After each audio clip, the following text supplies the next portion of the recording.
Right. It was a trailer and a half. All right, you guys are rolling.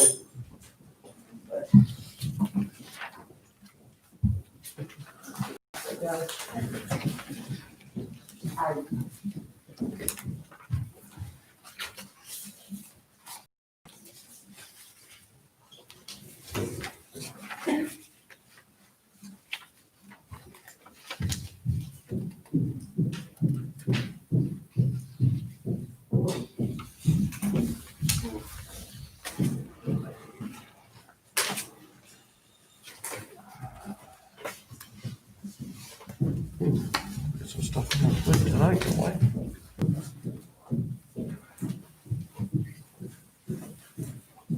Someone had high heels.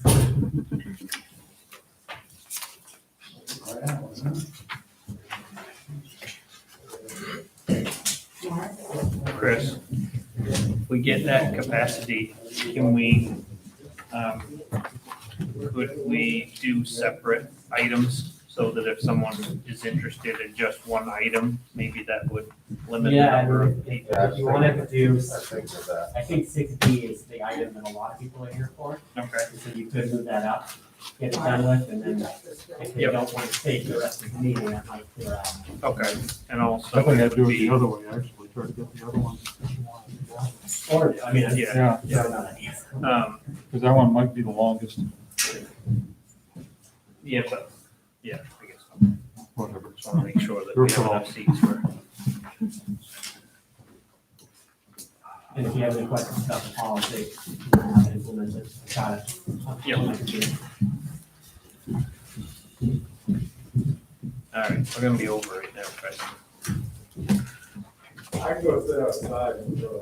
I can step out. Yeah. Chris, Hang on just a second, yeah. I'll go outside, Chris, you can call me. Can we, should I start the meeting first before I say any? If you're just talking about how to handle people here, I don't Yeah. think that needs to be part of the meeting. Okay. Before or after. I think we are at or over capacity for what we are allowed in this room. If anyone, I think maybe the best way to handle this is, if we go by the agenda, if you don't mind stepping outside for, until each agenda is met, then maybe that would keep us from having to move to a different location.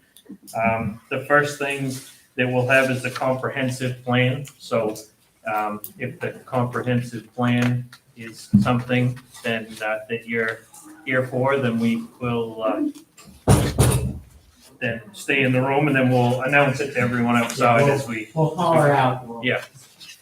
keep your car, or open your car window when I pop out, and I'll say what we're on to. You can also watch it on YouTube. If you search the town of Tremont on YouTube, this meeting is currently streaming there. Chris will go out and wave when we Yeah. get to. Sorry, yeah, Yeah. that makes life hard. I know. All right. I have 5:00. I call the meeting to order today, Monday, October 26, 2020. Roll call, we have Selectman Howdy Goodwin, Mike Mansalili, Mackenzie Jewett, Kevin Buck, myself, Jamie Thurlow, Town Manager Chris Saunders, and Town Clerk Katie Dandrin. We have no excused absences. Adoption of agenda. Is there anything anyone would like to change on the agenda? Like I say, we'll try to do our best to be able to keep everyone in here for what topic they're here for. Approval of minutes. I'll make a motion to approve the minutes of October 19th, 2020. Second. We moved and seconded to approve the minutes from Monday, October 19th, 2020. Is there any discussion? All those in favor? All right, approval of warrants. We have warrant number 35 for $1,604.48. Warrant 36 for $8,377.02. Warrant 37 for $107,887.96. Make a motion to approve warrants 35 to 37. Second. Been moved and seconded to approve warrants 35 through 37. Is there any discussion? All those in favor? All right, regular business. First thing is the comprehensive plan. Chris, would you like to give us a kind of an oversight on everything here? Hopefully, everybody's had a chance to look over our two options. So the first thing I'll do is just a public disclosure. I serve as the vice chair of the Hancock County Planning Commission Executive Committee. I did not review the proposal from them prior to opening it. I have had no part of developing it, and I have no recommendation between these two proposals. But I just want to be 100% transparent. They do serve on that committee. So you do have these two proposals in front of you. There are a few key differences between them. And I did lay those out in the memo that I provided for you. The first one is about the credentials of the principals of each group. So Jared Farn-Gillette, who is here tonight, is the executive director of the Hancock County Planning Commission and would be the main point of contact for the town during this. And while Mr. Farn-Gillette has lots of experience in general in planning, he has not developed a comprehensive plan from start to finish. I'll say that. I do think he has other things on his resume that you can read that, he is an experienced, qualified planner. By contrast, Mr. Musson is the principal of the Musson Group, and he has quite a few comprehensive plans that his company has done, and you can read through those in your packet. So it's just a key difference in experience there. Another major difference between these two is the estimated costs of development. So the Hancock County Planning Commission proposal has a not to exceed cost of $23,750, while the Musson Group estimates a project total of between $55,000 and $70,000. Just a note on our own budget, this current fiscal year's budget has $5,000, which was for just the beginning of the process. I expect the bulk of the spending for this project to occur during fiscal year 2022, so that we do not yet have budget for that, and that'll be up to you, potentially determined by what your decision is tonight. And then the third thing that, I was reviewing them tonight or early before tonight's meeting, and I guess I did see one other difference is just about the process that each proposes. The Hancock County Planning Commission has a very detailed delivery date timeline, whereas the Musson Group's proposal has a similar overall process, but there aren't dates assigned to when deliverables will be submitted. Now I have not met Mr. Musson personally here tonight. I'm here. Here we are. Okay. So with that, I will conclude and ask you any questions or ask the representative questions. Just want to pause for just a second. I noticed there's more people who have shown up. Do you want to make sure that none of them are interested in this topic, just so that want to make sure everybody gets a chance? If you're here for the comprehensive plan process, that's what we're discussing right now. Comprehensive plan? Okay. We'll come out for the next one. Thank you, Chris. You're welcome. Okay, Mark. If you ignore the bottom line here for a minute, I think Noel's plan and what he's proposing is fits above what the Hancock County Planning Commission is proposing. I mean, Noel, first of all, has a master's in community planning and development from Lusky School. He has another planner and a GIS specialist on the staff. He has considerable experience, including developing comprehensive plans for towns like Tremont, similar to Tremont. Plus, he has local knowledge. I mean, he grew up here in the area.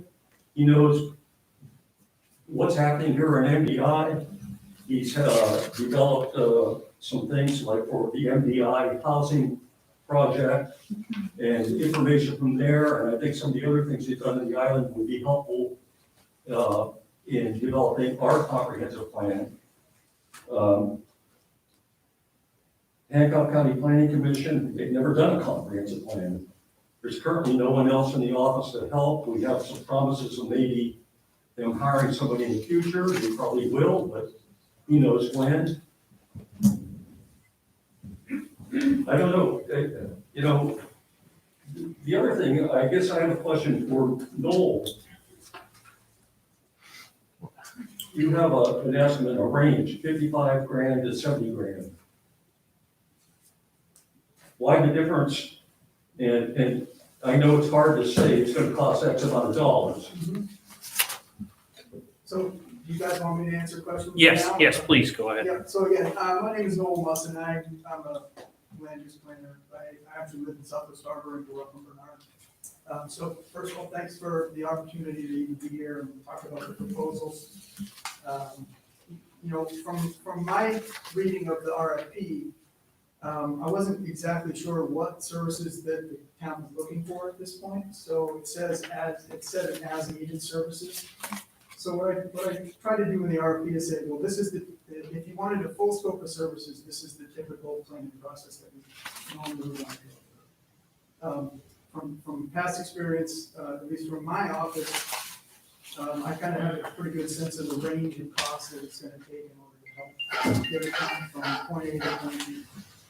So I try to put a cost range in there, and then there's usually a placeholder at the beginning of every process to sit down with the town. You appoint a comprehensive plan committee, which I think that's the intent. We just would want to sit down, and before we get like a final contract going, you know, this is the scope of work that, you know, we're being asked to do, and this is the price that we think we're gonna be able to, our budgeted price for doing that. But the reason why it's a cost range is because it's not, I wasn't exactly sure what level of service that you're looking for at this point. We could be as tailored as, you know, help us with this particular chapter, or you create the maps, or do whatever full scope of services that you're looking for.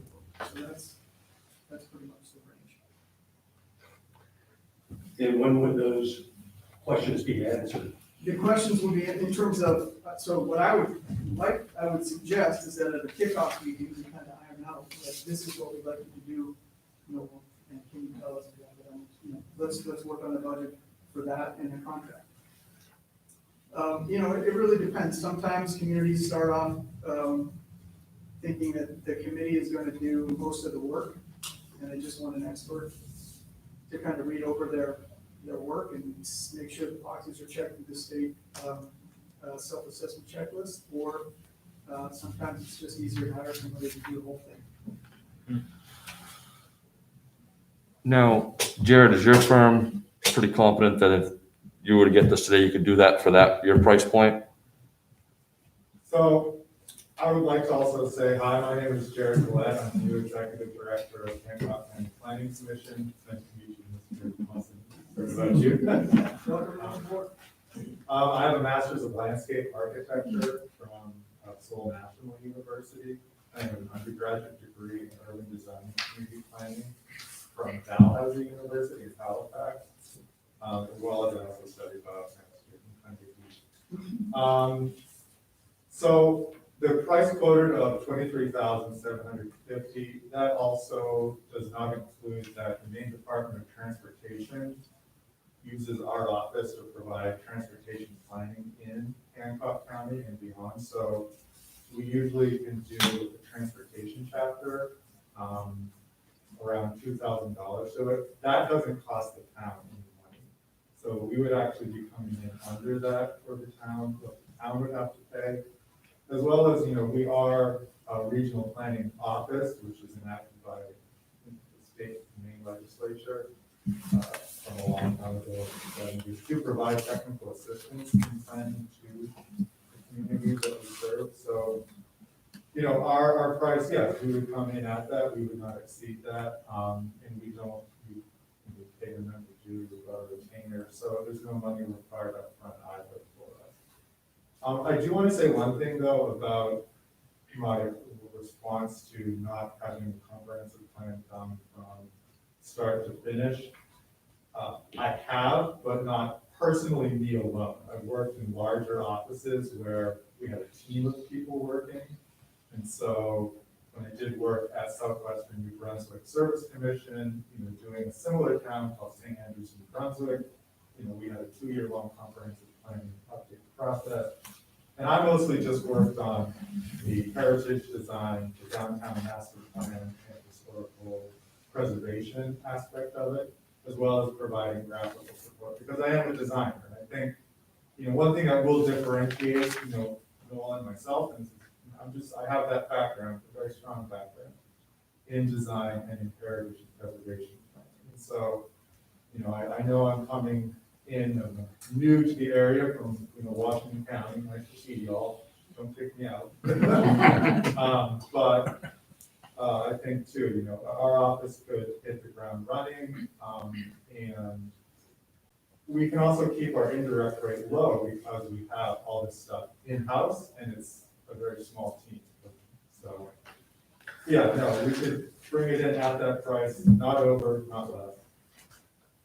Well, less with something that we get also.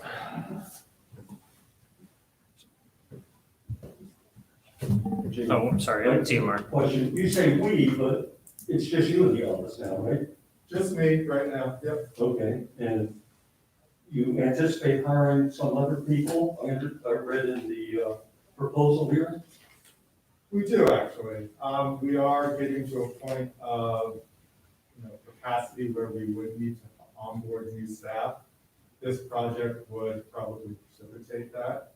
And I do have a short list in mind, but it's not the place for me to talk about it. But no, I would be seeking out extra help on this. And I think we've got quite a bit of practitioners around who would be excited to work with us.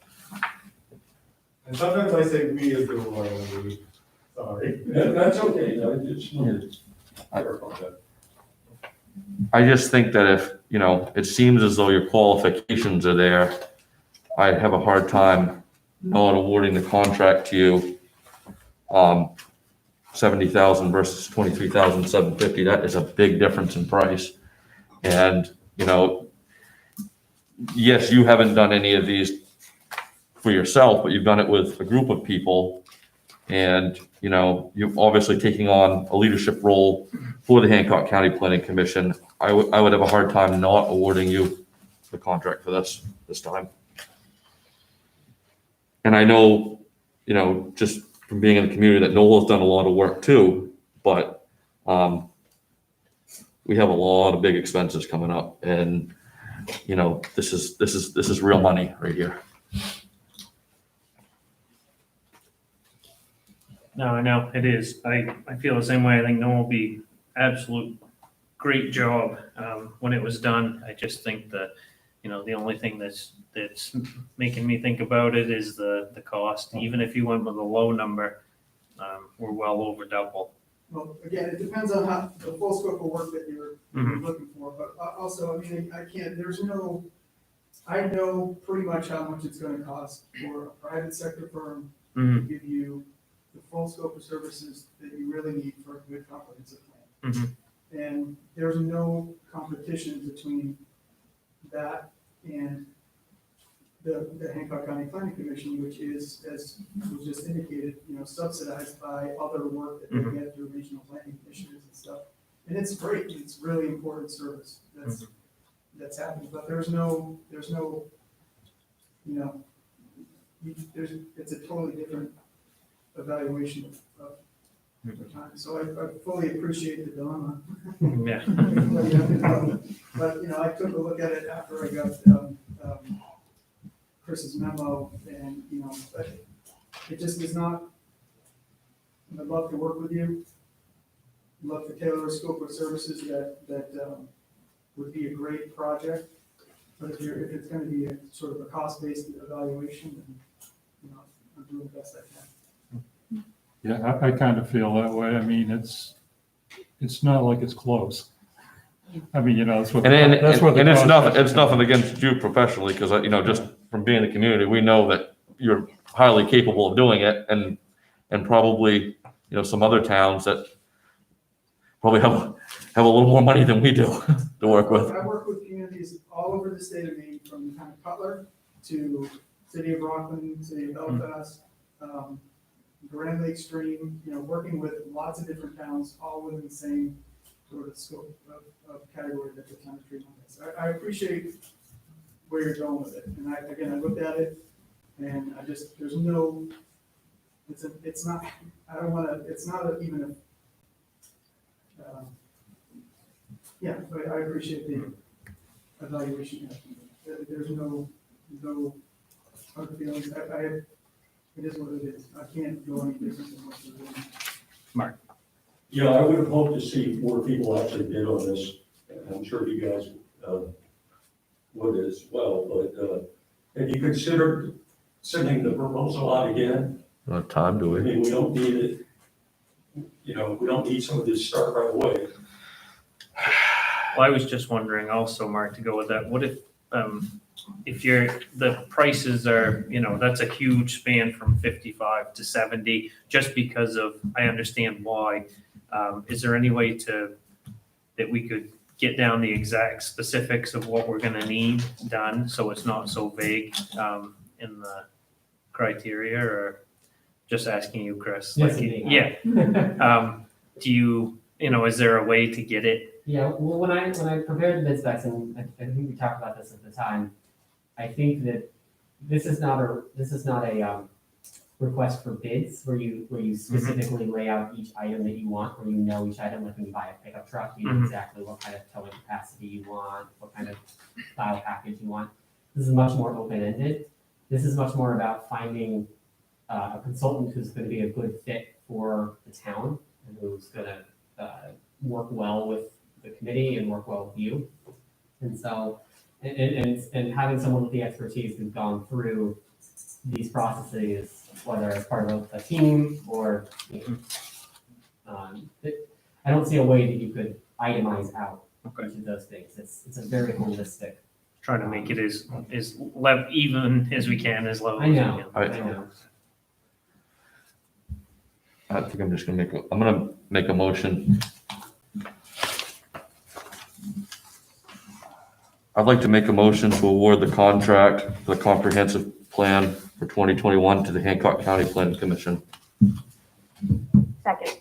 It's been moved and seconded to award the comprehensive plan consultant bid to the Hancock County Planning Commission. Is there any discussion? All those in favor?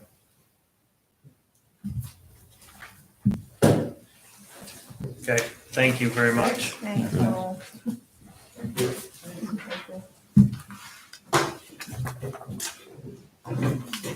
It's call, Crab. Yeah, yeah, Pacific Hall, so we have to wait for a minute. On to Pacific Hall. We're here for Pacific Hall, come on in. Yeah. Good.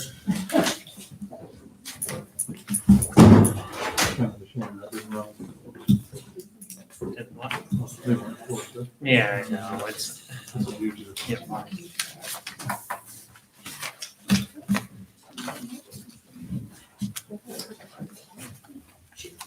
What's that? No, I think I think you might have to go out, Chris, and I think people are in their cars as well. And have a strobe light. Yeah, I know. Well, it'd be like, I hate having to do it this way. Once it gets dark, you We won't get be to able go to by. Pacific Hall. Last call for Pacific Hall. Alcohol. Highly unusual meeting. Hi. It's a lot of money. Okay, is that it? Everybody?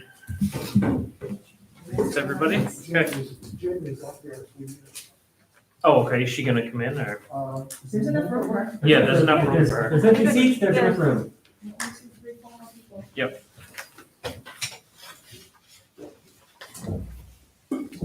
Just pause for a second. This is unusual meeting, that's for It's certainly sure. unusual. Try to do the best we can with it.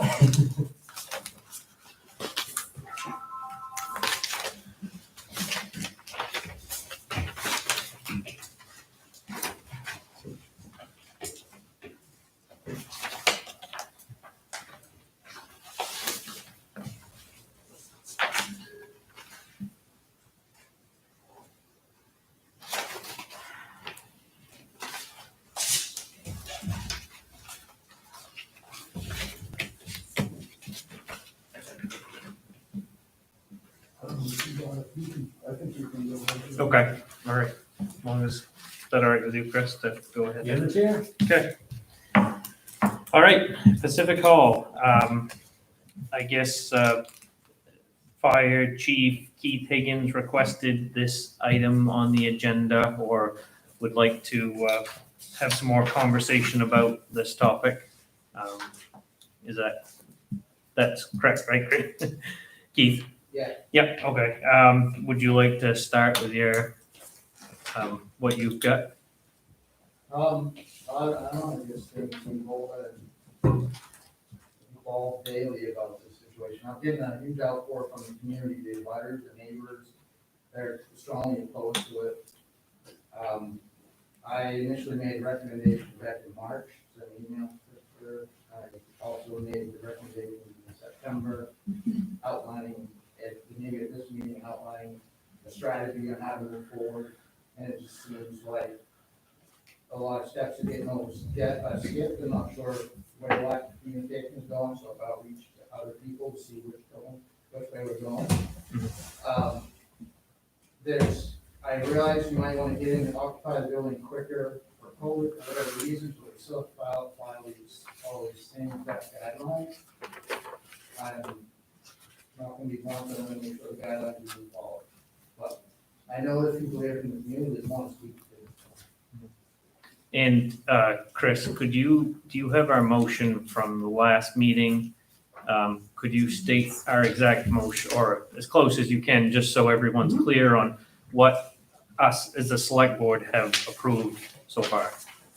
You had 3 motions at your last meeting. The first one was to request the town manager to submit a site plan review application to the planning board to convert Pacific Hall to a school use. The second one was to authorize the town manager to sign a memorandum of understanding substantially similar to the October 19th, 2020 version with the Tremont School to use Pacific Hall for school purposes. And the last one was to authorize the town manager to authorize properly permitted improvements for Pacific Hall to be used for school purposes.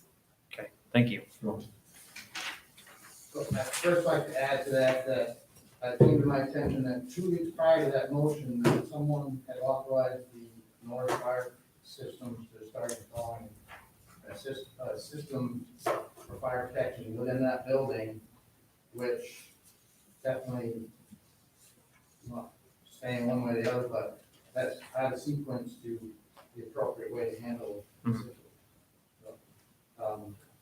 And I know one of the board of selectmen made a motion that an engineer would evaluate the building and apply for all necessary permits, but installing the alarm system would be following all those other steps. First evaluate the building, then you install the alarm system. The alarm system is inspected and certified. You don't just put in a building, or put an alarm system in a building way prior to approval and way prior to anything else. It's the wrong sequence. Okay, so a week ago, we approved to let the school look into options, based, I think basically is what I get out of that, options of how to move forward. If, Mark, if you would like to speak on behalf of the school as to where you've gone from our last meeting, and then we'll take public comment and stuff on everything. Sure. I'm happy to answer any questions. So let me give you, first of all, Mark Gao, Superintendent of Schools, for folks that don't know. So just to circle back and give everybody the background so we're clear here, Pacific Hall wasn't even in my radar. I didn't even know about the location.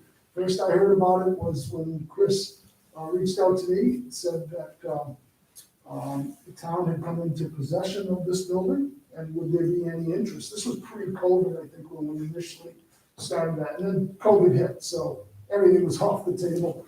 I think it was the latter part of this summer or midsummer when Chris reached out again and said, would we be available, Janet and I, meaning we, the principal, to just take a look at the facility? Is it anything that we potentially might be interested in? So to be clear, this was something that we were approached, the school was approached by the town. My initial thoughts, even before I drove to the facility, was, it's I knew it had been a church or a religious facility. And I was concerned if it would even meet with the, not approval, but if it would meet, the needs of the students and the staff. And I was pleasantly surprised when I drove to the facility. I toured it with Chris. I'm no engineer, but I can say that the facility, in my opinion, was impeccably maintained. Very solid structure, very clean, a lot of space, a lot of light. And I said to Jandry at the time, and Chris was there, I said, wow, this is a really great facility. Folks may know that we've been trying to start a pre-K program. We did not do that. But the other piece here is that Pacific Hall or not, that school is out of space. It's maxed out.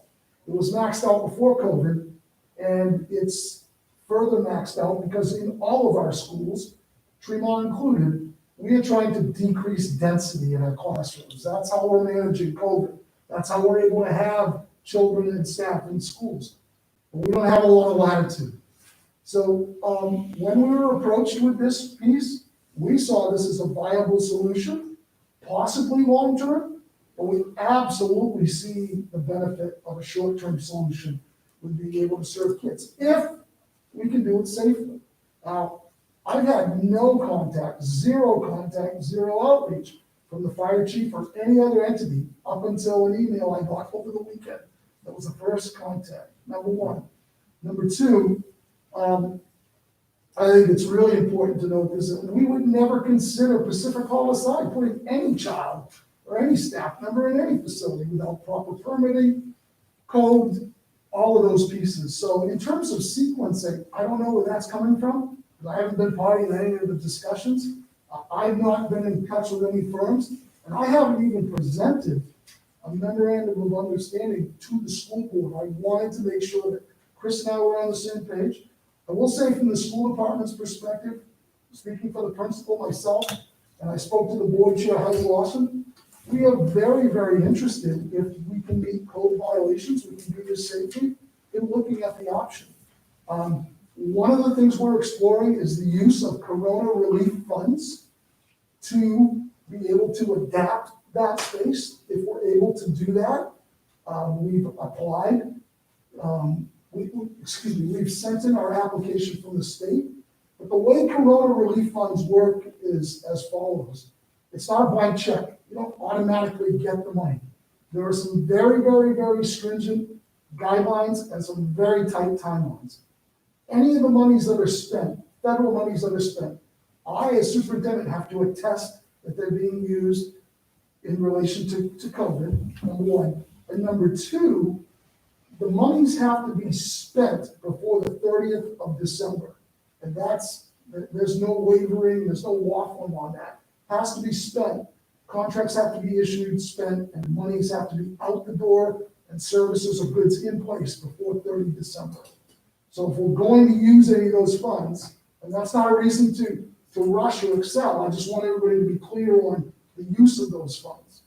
It's not to circumvent a timeline or a process.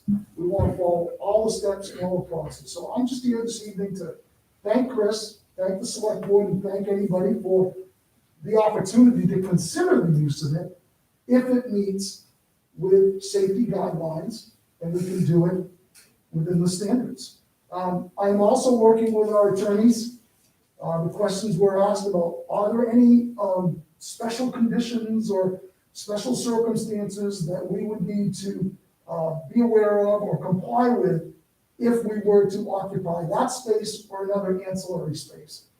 As of this afternoon, the attorneys reported to me, and this was just anecdotally on the phone, she was not able to find anything, but they're still continuing to research. They're checking the state statute, they're checking the state authorities.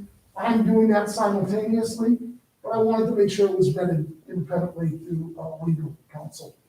And I'm pleased to take any questions. Okay, thank you. Anybody have any questions? Yes. I have a few questions for whoever would like to chime in and answer.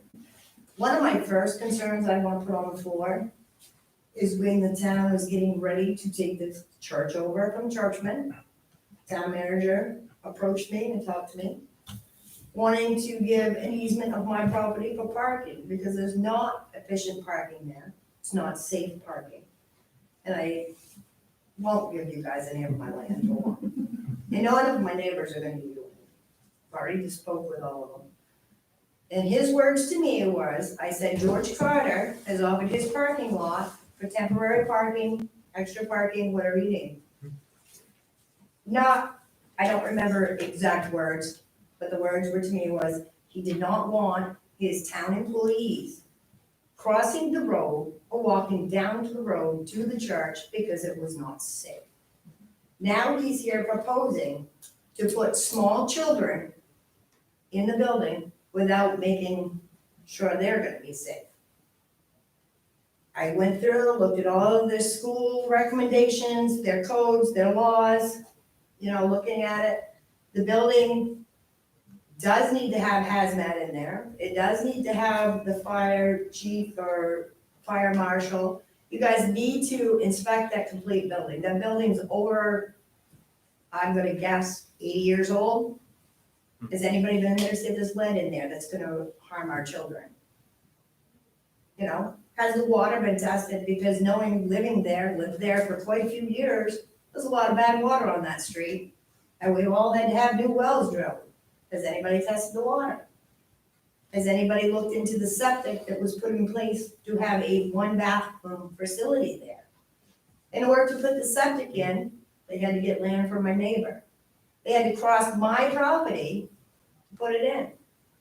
Your oil truck's crossing my property to pour oil in place. You need buffers up. The property sits 5 feet from my property line, 6 feet from my driveway where I have wreckers, car carriers, all different types of vehicles coming in my driveway daily. And the fact that we have a construction company right next to us with dump trucks and everything coming down that street. Has anybody looked into any of that? I feel you guys have kind of pushed this without notifying the town, the neighbors, of any of this proposed stuff for the schools. I mean, there's protocol to follow. You need to have the building inspected. You need to have all that stuff done before you can put it through to the school for the kids. I mean, just 2 years ago, our own town plow truck crashed 20 feet from the door of the place. Took out the poles, ripped the wires out of our house. There's nothing in front of that building to stop any vehicle going through it, hitting our kids. No, I believe that, as Mark said, all permitting, everything would have to be checked into, including parking, including water quality, including air quality. Nothing has gone that far yet. They're just looking into it, so they have not even had a chance to do that. So I think Is it this my is, understanding that it's going to the planning board tomorrow night for plans? I mean, where are the people gonna be put in their place to inspect the building, to make sure it's safe? Chris, can you, Yeah, so the planning board process is not for approving it for school use. It is only for approving it as a conversion, let me rephrase. Conversion to a school use, but it is not what Mark is referring to as far as the safety protocols that would have to be in there for students. Those would be through, I believe, the Department of Education, the Department of Health and Human Services, but that's not the planning board's jurisdiction. The planning board's jurisdiction is just to say, is the site acceptable for school use? Sort of like is the exterior, if you will, acceptable for school use. And tomorrow night's planning board meeting is just to determine whether the application is complete. And there will be no decision for at least 3 weeks as to whether or not that site can be used for school use. and just me personally, just to note that my children would be one of the children that would be attending this school as well as another member on here. So we're definitely not looking at, we're definitely want to make sure that everything is checked out, is how it should be, is permitted properly. I'm definitely not going to see that anything gets overlooked, that's for sure. Where's the buses gonna drop kids off? That's all stuff that needs to be looked into and the process and the, Makes sense. it's a big planning process. Hang on just a sec. I just want to take everybody in order. I believe Mark and then Mark, or, I can have my hand up before. oh, okay, sorry, I didn't So see you you. guys are already planning this, why have not you looked into it already? To go into your consideration, granted, if you put it on for vote or whatever, why have you not looked into it? Second off, why are you considering the kids who would be younger to where they're taken away from the school with the playground? Second off, the safety of the kids, there is no safe spot to put them. If you've ever lived in that area, you understand people do not drive the speed limit. To where all of a sudden, if the boss is stopped, people coming around that corner, it's not safe.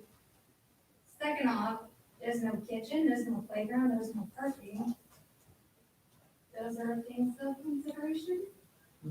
Or if you're already planning to put the kids there, those would come first. I have kids of that age that would be in that church. It's not a good idea. Keep the younger kids at the school. Second off, or third, fourth, maybe put mobile school, like classrooms, in at the school. I understand the school may not own the property. Talk to the park that maybe own the property to put in mobile classrooms. Keep them there at the school where they can get food, cuts down on cost of mobilizing the kids, and they can still use the playground. If they're allowed to during COVID times, I get it. And keep the budget at the school. If it's COVID relief fund, keep it at the school. Figure out ways to make it work for the school. Anybody got any answer? No? I guess the Keep planning, it at the school. You're The- dealing with younger kids that need to go outside and play. You wanna move them away from the playground? You move them away from food? I think that would be more in the school's, spot to answer as far as what So the they, superintendent, what do you think? You wanna take kids from a playground, take them away from, You know, it'd be an awful lot easier to hear an answer if you let him answer. well, I give you guys time. I'm not here to debate with anybody. I don't want to debate, I just want Excuse to me. answer. Why Excuse move me. them Yeah, down can the you road? please Can let I- him can I speak? finish? Of course. Thank you. I came here because I was asked to be here, and I want to be really clear about something. We're not trying to do anything. We're exploring some options, period. If there are neighbors that are upset, if there are parents that are upset, there's a process, number one. And number two, aside from what the select board may choose to do and the planning board, the school committee, my bosses, will have the ultimate say on any recommendations we make. And many of the things that you brought up, ma'am, and I'm sorry, I don't know your name, That's are okay. all considerations that we will bring forward to the school board. But And why I didn't think you it's guys think of important, it excuse before? me, I'd like to finish. Excuse me, I'll let you It's finish. all right. Thank you. I'd like to say that we're not here to create problems, we're not here to put up walls, we're here to work with people. But working with people needs communication. And so all Jandy and I have done to date is work administratively, as we should, and then we will go back to our collective bodies. We will hear people, if we have to do focus groups, all of those questions will be answered, all the testing, all the protocols, and many of the things that you brought up, ma'am. Playgrounds, safety, food, those are all considerations and all concerns, as well as portable classrooms, all of those pieces. But I think for tonight's purposes, for me, as the superintendent, I just wanted to clarify what the intentions were, what the process is, and before we do any steps on the school side. No children are going there tomorrow or next week, no staff are going there tomorrow or next week or anytime soon, unless we have permitting, unless we have procedures, unless we've done the testing, and ultimately, if the school board decides that they'll allow that to happen, and there has to be a memorandum of understanding. So you didn't answer the question though, why was that not an option on the table? You're looking at the church as a other way. We're not here to Did discuss anybody- options about the school property, we're here to discuss specific hall, Well, that's it's the funding agenda. from the school that's going to a church when he can put stuff on the school itself. Sounds like you want to send kids I don't to think church. everyone realizes, in the room realizes, this isn't a done deal. This is I this understand. is the beginning of the process. I and understand, it's- but I was it's- just notified. You know, I would like to be able to speak without you interrupting constantly. That's fine. I'll let Well, you it doesn't speak. seem to be working. Well, but the point is, I'm not done. well, Steve, This is the beginning of the process, and part of that is having a discussion about the options. There are a lot of steps that need to be approved before this can happen. you've given one option. That's one we're talking about tonight. Why not give more? Are you done? No, I'm waiting for a response. Because that's the one we're You talking. want to send kids to the church, we're not putting on the table other options for kids. If there's not room at the Tremont school, then you can give them other options other than sending them to the church. That is already obvious that it's not okay. Without spending lots of money to make it okay.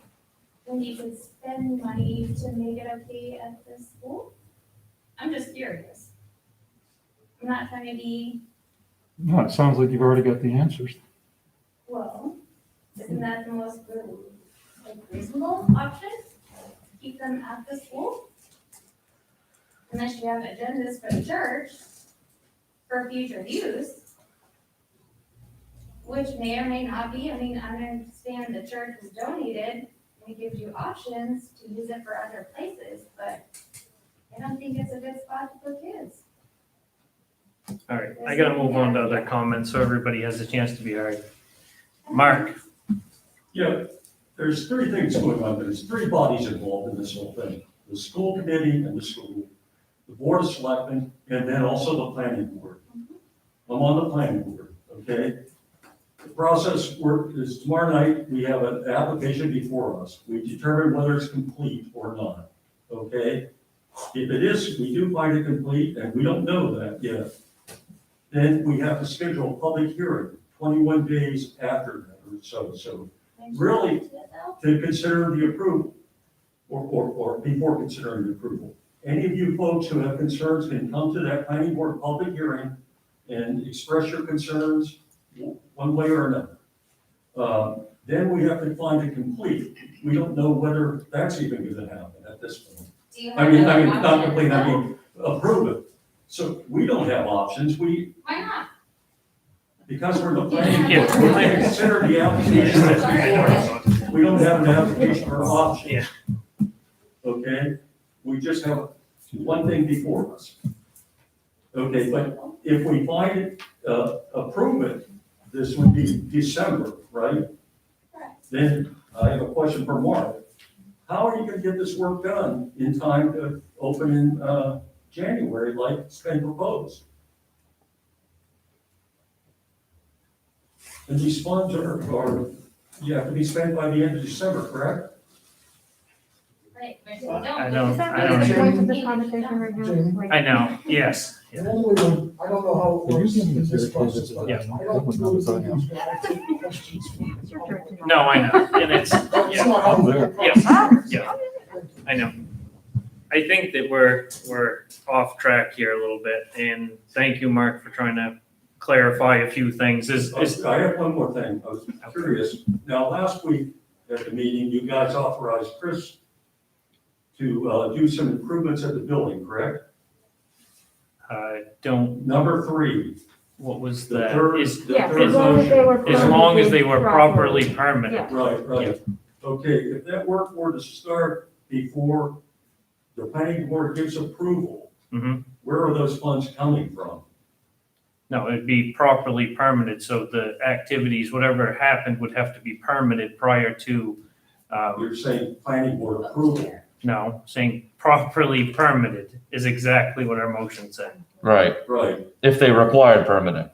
Yes. right. If they don't, then that's, I'm saying, where do the funds come to do that work before planning board approval? Because this is all tied into COVID relief funds from the school, which, as Marcus pointed out, are earmarked specifically for school use. If there's no school use that exists, is the money being used correctly? Like- Isn't that up to Mark, though? Isn't that up to the school board to decide if that's okay? I would ask I him, mean, but it's he's not up to answering us. questions. No, I just don't think he wants this to turn into a debate. We're just, It's not a debate, I think that's a valid question. no, excuse me, let me talk, or I mean, if that's the you question. can't control yourself, then I guess you'll have to step outside, because I cannot, you need to please let everyone talk. When you get called on, you can speak what you would have to say. I raised my hand and nobody spoke to me until I spoke out. I don't, I'm trying not to be mean, but you guys are not answering his question. no, And the superintendent won't answer his question. Am I not correct? Okay. Did you Keith, you've answer? had your hand up for a long time and back. Ma'am, I asked this to be on the agenda. It was to discuss the process.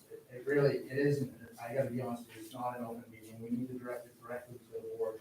I have no doubt that Mr. Gauss and our principal are always gonna protect the kids. My thing, as I don't care what someone in this town or a particular room cares. I have the authority over that building being absolutely safe for everyone to occupy it. That's my burden that I carry. And if you want to argue that, then we can go back to the last 5 years that I have spent in federal court, 5 years of my life. I'm not going down that road again, but I have no doubt they will do that. But what I'm seeing, I've come to 3 meetings in a row, and people are saying, go ahead, let's do it. And I have an alarm company system calling me saying, we're putting this alarm in. I'm like, whoa, wait, you can't do anything. You can't do one thing or spend $1 on changing that building until you told them what you're gonna do with the building, how it's gonna be done. Someone in Augusta stamps it, and it comes back, and then you do work. Tonight, the meeting was that we need to do this in the correct order. And I haven't seen it happen. I've conveyed, you guys have conveyed to the town manager, but my message isn't going out to the other people that need to know. I took it upon myself, to email these people to tell them, don't be putting systems in, don't be doing this stuff. It's gonna come back and bite us. That's the only reason I called that meeting. You need to figure out a plan. Mike himself last week said, let's hire an engineer. That's where we need to start.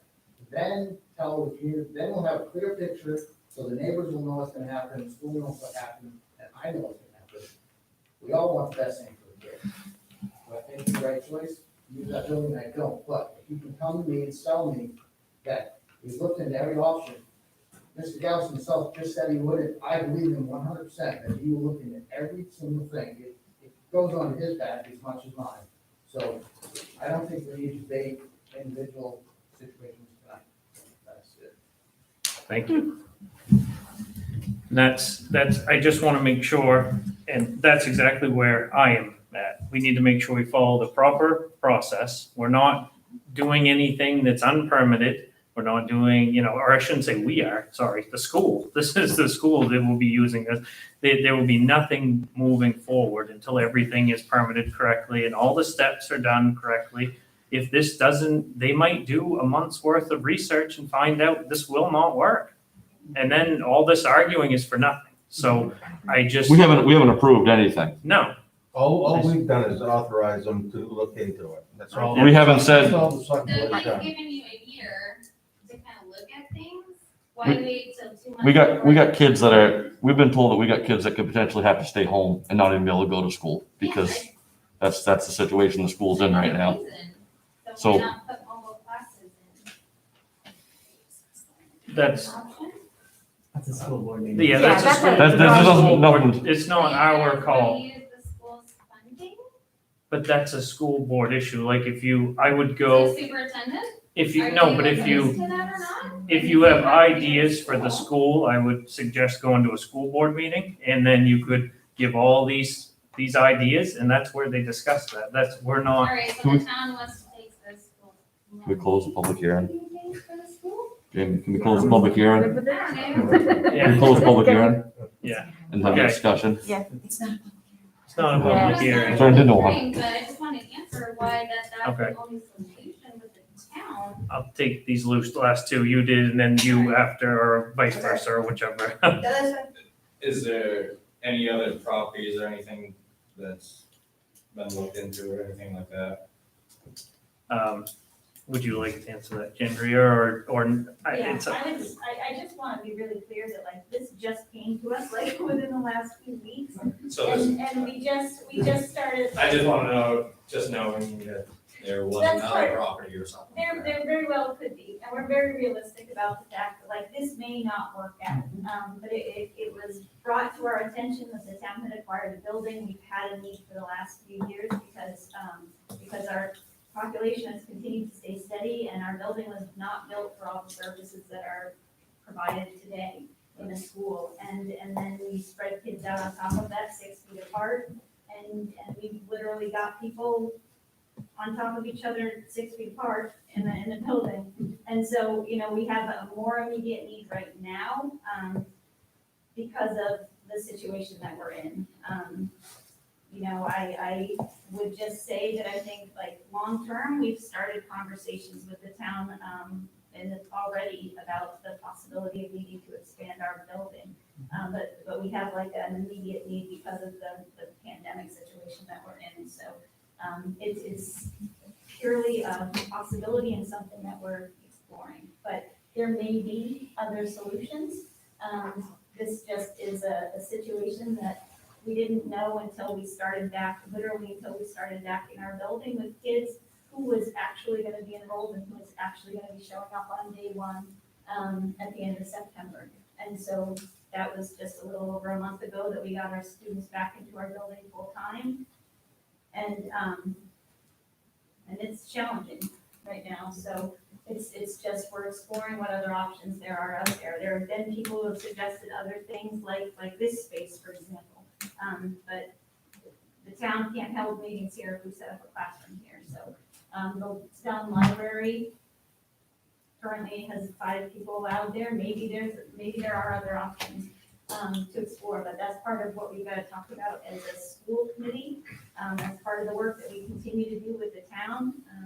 We certainly want to put kids in the best possible location, and I would agree 1,000%, the best location would be for them to stay on the school property. But that may not be what allows us to take care of the most immediate need that we have. So we're just looking into possibilities, knowing that we may be in the situation that we're in for a while. And I've got an amazing staff and an incredible community, and we will make that work if that is what has to happen. So I appreciate the willingness of the school board and the town to just explore. I appreciate very much Mr. Higgins being able to say what he said, that like we do need to go through proper permitting and we won't put kids in harm's way at all. But we've got to be able to do that with a collective group of people, because I'm not an engineer and I don't know the policies and protocols that we need to follow. So if I don't work with the town and I don't work with Mr. Higgins and I don't work with Mark, I'm not going to best be able to meet the kids in school. So that we get the right process, so that, it helps satisfy everybody, can we just allow the town manager to use our town engineer to really check into this, or to aid and assist him in this? I mean, He's obviously going to planning board tomorrow, that's, I would think that we would let the school use whoever they chose to. I believe that, I don't know how you feel, Chris, but I just would think that, all we're doing is what we've done so far is we've given them permission to look into using a town building. and that's all we've done. As to how they are using it, and all of the criteria they have to meet, that's a school's responsibility. So, I think that we should allow the school, if they see that they need to get an engineer to come in and look at it, I think that should be their responsibility, not ours. It's my own opinion. Yes, there was, I think sorry, you ma'am, and then you ma'am, and then Mark. A little bit off topic, but the same building. I am the neighbor to it. The building sits 5 feet from my line. Whatever the town chooses to do with the building, I want a buffer. And I will propose it wherever way I go, because it's not, No, it's not lacking. it's 6 feet, you're in my driveway. I don't want, last year you let the library in there. I'm sitting there at my house having a heart attack, takes an extra 10 minutes for the ambulance to get into me, to get me in the ambulance into the hospital so I don't die. Because your library people had both sides of the roads completely packed with cars. So I have a huge issue medically and everything else in that building. Yes, you, ma'am. Hi, I just want to introduce myself, for some of you who don't know me, I'm Carrie Hayes, I am newly on the school board as of this summer. And so, just so that you all know, we do have meetings on a monthly basis. Our email addresses are on the town website if you have concerns. I also just want to point out though that if you do come to our meetings, there are public comment periods and the public comments are not addressed by anyone at the meeting. So please don't come looking for an argument. If you want to come and make a point, then we will certainly be happy to listen and to take it into consideration. But everything that we do is open to the public and in full view. So I came tonight to listen because I want to hear what people's concerns are, and so I will certainly be paying attention to both sides and weighing that when it comes time to vote. Thank you. Thank you. Mark? Yeah, a couple of things. First of all, it was Jesse, our code enforcement officer, who made out the application before us at planning board forum. There was no engineering involved. I keep hearing the school's exploring this, which is great. But we also have the deadline of the end of December for the spending of the COVID relief funds, correct? What happens if we go through the process and it doesn't work out? They should have all that planned. And portable classrooms are not attractive, but it's a solution. Once again, I think that's a It's a thing to school. go to the school with, that's not a select board issue. I know. I'm not saying it for your benefit. All right. I don't know if anybody thinks that we need to make a motion on this or just, No action at this Yeah. time. I don't see any action that's needed. And there's nothing really for us to act on Nope. at this time. Okay. Okay, we will close this discussion and we'll move on to lighthouse parking. Yep.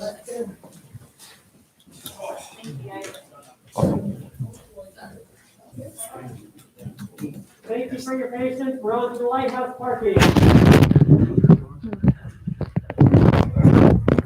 Unreal. We'll have to wait outside. Get some way to, other way to do this.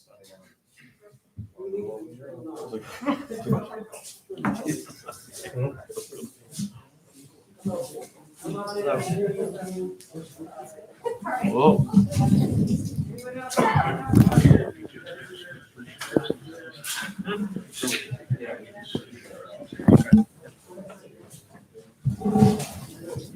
Yeah, no, I think-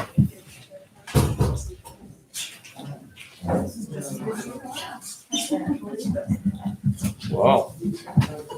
All right. We have, And I've seen this in a while.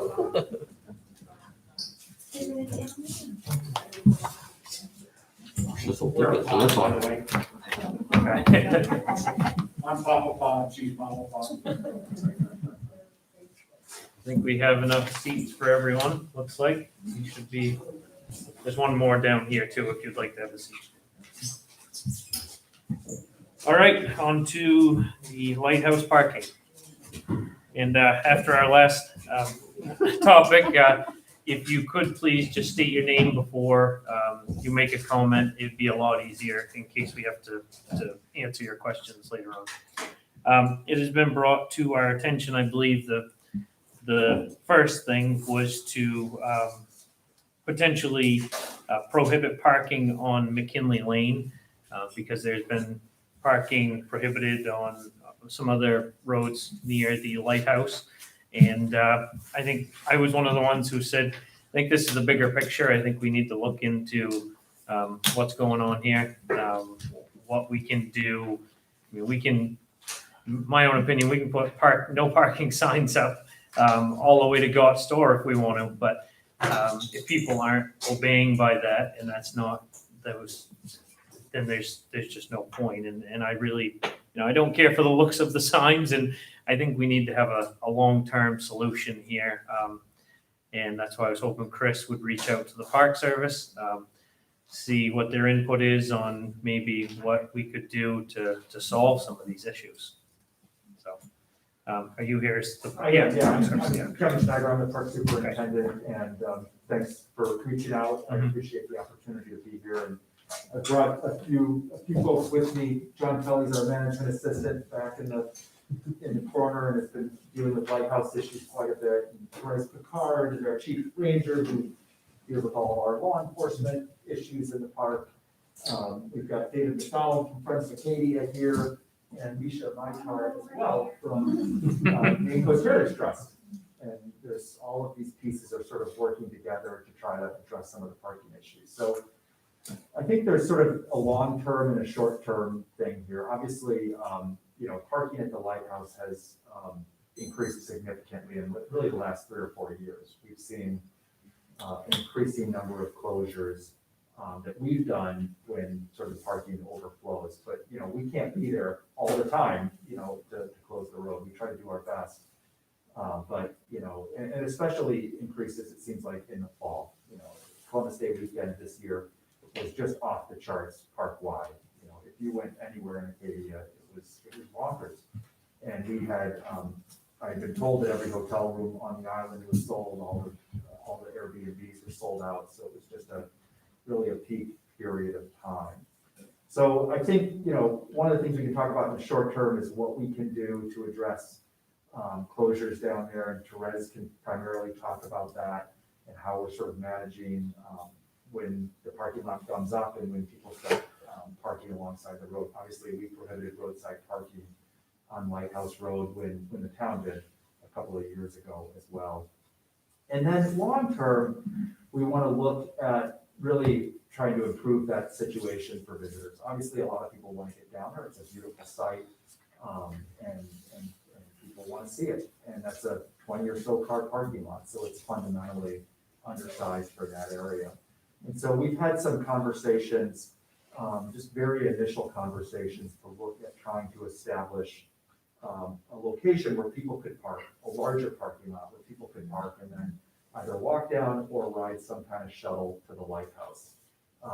And we've sort of been doing that over the last 6 months or so, just beginning to have some exploratory conversations. I think it was at a meeting here 2 or so years ago when we were talking about this very same topic, when someone suggested, why don't you acquire the Gott pit lot? And so, that's an obvious choice because it is already a developed lot. It's right there. And so we have had some very initial conversations with Maine Coast Heritage Trust and Tim Gott about the possibility of eventually acquiring that. And I guess the needs that we see are, one is transportation to and from the lighthouse, a way to give people a place to park and then get them down to the lighthouse. And then the other bigger need really is a park and ride location for really the west side of the island, to include like areas like Seawall, Wonderland trails. And so we're also kind of looking at it with that in mind. Seawall and Wonderland, every weekend that area kind of overflows. So trying to help resolve that issue as well, this could be sort of a win-win. So Lisa, do you want to talk a little bit about the? No, I mean, you basically said it, but it was, we were in this room about 2 years ago, and I was here talking to you guys about the brook and the fishways, but on the agenda also was parking issues down at the headlight, and someone in the audience brought that up. And so we have been in discussions with Tim Gott about that parcel. And, I can't speak for his family about, what they'll decide they want to do, but that is something sort of as a partner to the community and a partner to the park, it seems like a potential, I won't call it a solution necessarily, but an improvement of situation that we're looking at. So we're interested in feedback on that and also other ideas. Should that not work out or not be a good choice for some reason? What other properties might be a possibility? No, I think this seems to be something that needs to happen sooner than later, and Obviously, I've seen it myself. I think most everybody here has seen it on the board, and we've heard from neighbors. And I mean, this year it has gotten extremely difficult, and it is stretched down the road a lot further than it ever has before. And yeah, it's too bad you couldn't maybe work out a deal with Mr. Gott, or lease the property for a season and see how it worked or something, just to set it up for some temporary parking. Just it's too bad to see such so many. It's great to see everyone wanting to come see it, but if there was just a place for them to safely park and get down there. And it's a big enough site, if we are able to acquire it, we expect to do some things to sort of create some visual screening for the residents along the roadway, so they're not just looking at a big parking lot and they're sort of across the street from it. So if the park were to take it on, it'd be something that we look at in terms of really making it look like sort of a national park parking lot with, the vegetation, the landscaping that you would expect, a pathway along the road to get down to the lighthouse, plus probably some kind of, shuttle that people can walk to get down there. But, it's not a done deal. And like Misha said, we probably need to look at some other sites as well, but we'd love to make that one work out if we can, but, we'll see. Okay. Real quick, thanks, Susan. Henry McMullen, we live just on Lighthouse Road, a couple hundred yards before your boundary. It's been about 25 years. Got worse and worse and worse. And by putting all the no parking signs up, which is a very safe thing to do, a couple of years ago, I know you're new here as a superintendent, but 3 or 4 years ago, they were parking on both sides of the road. Someone slips, breaks an ankle, they can't get an ambulance up in there and down there. So that's when you put in the no parking signs. That's why the town had to put in the no parking signs. And so it's just all rolling downhill. There's one and only one solution, is the parking lot very, very close to the lighthouse on park property. You've got tens of hundreds of acres there, clear some trees and put the parking in there, and have a separate parking lot like you do at Sand Beach for RVs and for longer vehicles and stuff like that. I personally, as a citizen, think it's unfair that we're excluding RVs and stuff like that from a very significant part of Acadia National Park. What I've seen over the last quarter century, one, it's dangerous. That is a narrow road. We're right crossing God's lot there. I've seen cars passing other cars, one doing 30 and the other doing 50 or something like that down that road. You get a lot of families that are walking with kids from the campground and stuff. So one, it's dangerous. And it's very inconvenient for those citizens here, taxpayers in this town who live and work. We can't even get into our homes in the evening because they're blocking our driveways. I've got to have a sawhorse up the end of my driveway, in addition to the no parking private property signs I've had for years, and they just run over it. There was an RV that was parked at Butters vacant parking lot. I went down to the parking lot today, as I do just about every day. A couple of days ago, despite all the no parking signs on the sides of the road, there were 3 cars parked, locked up. So grab the cell phone, 911, dispatch, ANP, law enforcement, get them down there. Now, is the sheriff's representative here? Right beside you. Oh, I'm gonna thank you because your deputy was right there. As a matter of fact, we see her just about every day, and she can only go so far. The blonde-haired young lady and stuff like that. And so I pointed it out to her. In addition, there was an RV in line too.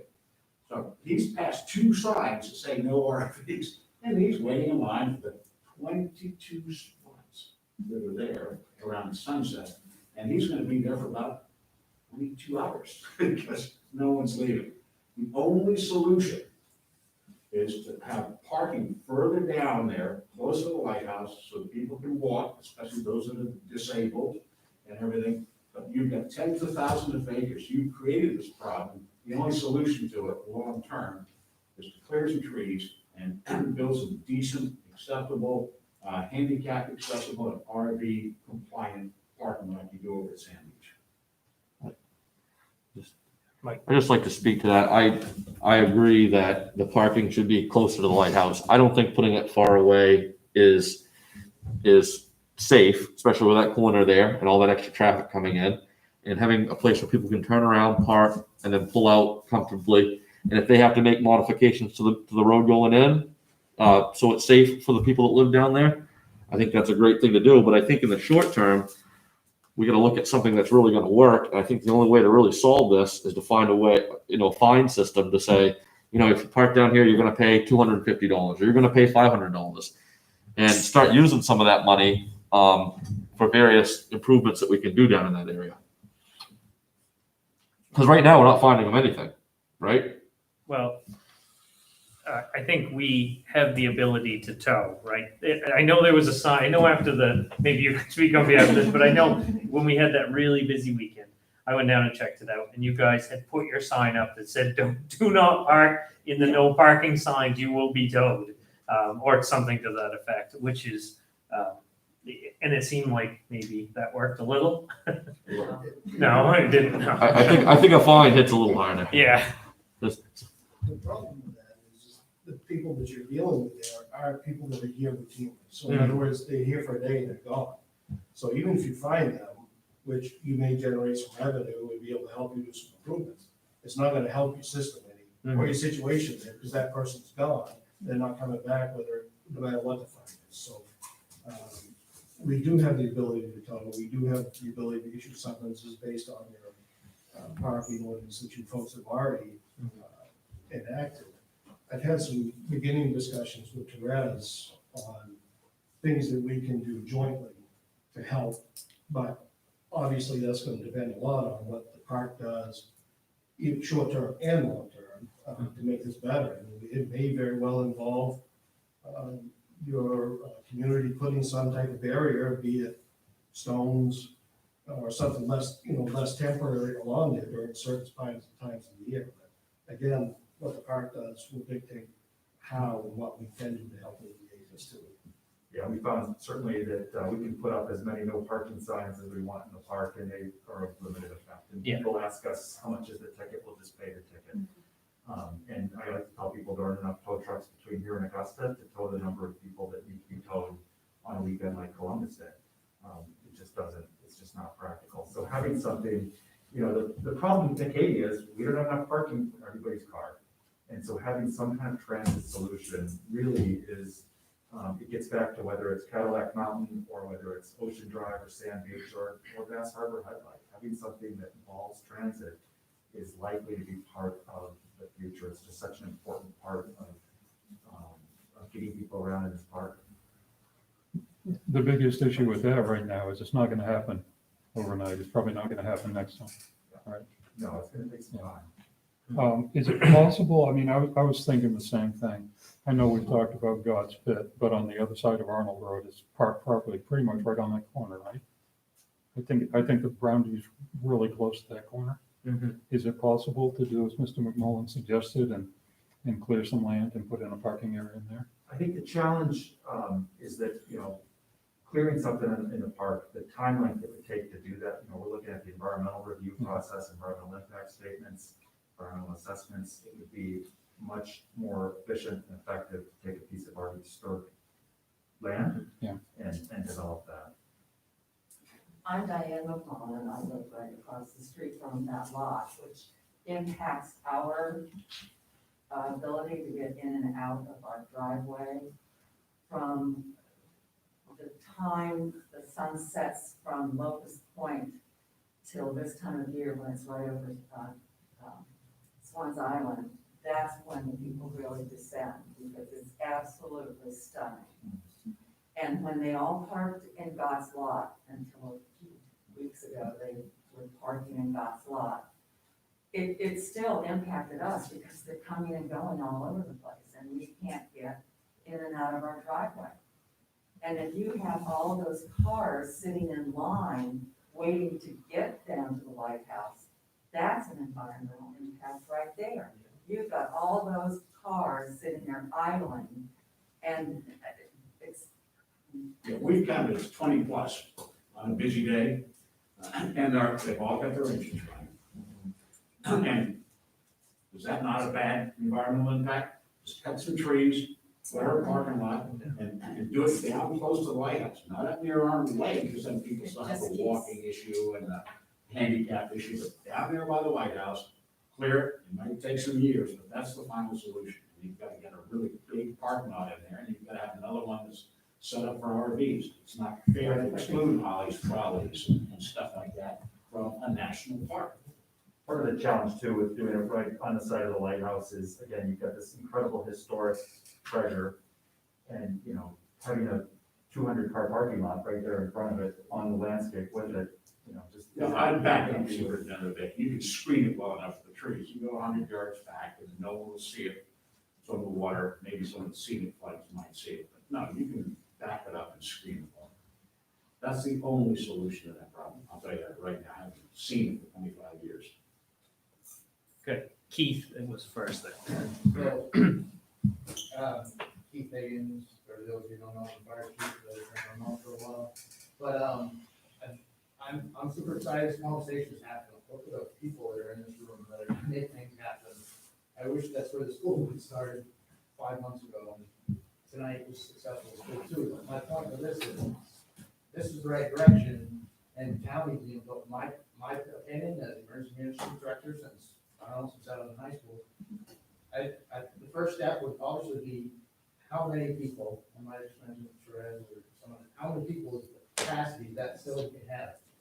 I'd like to start there, because I myself, and Andy was on the department for years, we have carried people up over those stairs, we have, I mean, and getting there, it's been a challenge for years. I don't want to see, when I hear a 200-car parking lot, it's like, I know that facility can't handle that many people, but I guess figure out a decent, really good study of how many people can handle there, then design a parking lot. But again, me driving a truck, you didn't hear it here, but December 5th, we're gonna have a brand new truck in Tremont, and I don't care who's parked in front of it, that truck's gonna go through that truck. So we're gonna get there. Whoever needs us, we're gonna get there with this truck.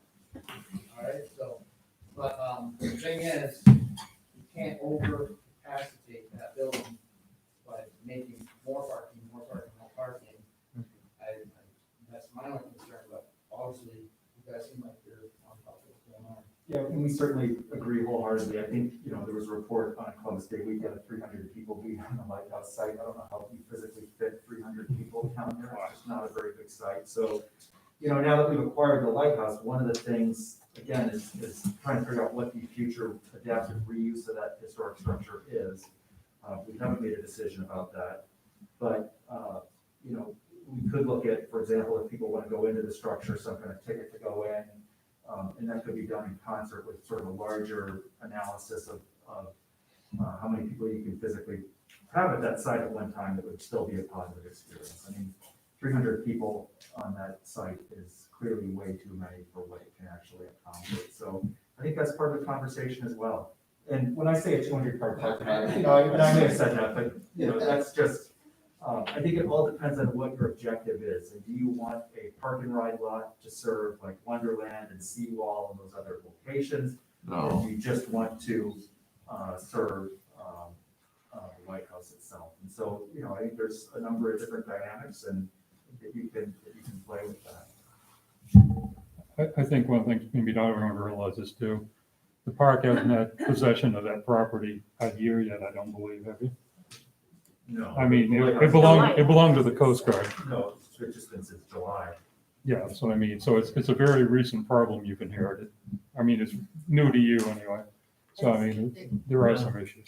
Excuse me, it's my understanding the park owned the land, it's only the building that got transferred. Yes. Yeah. And there was a little land surrounding it, correct? I'm sorry? It did come with some land around it, I believe. So what Yeah, transferred in July, we've owned everything around the building itself. Basically, where the white fence is around the building is what transferred in July. So just the building in the sort of front yard is what transferred in July. The parking lot, the restroom, and the trail are all on our property. Behind you, Chris, and then you next. Sorry.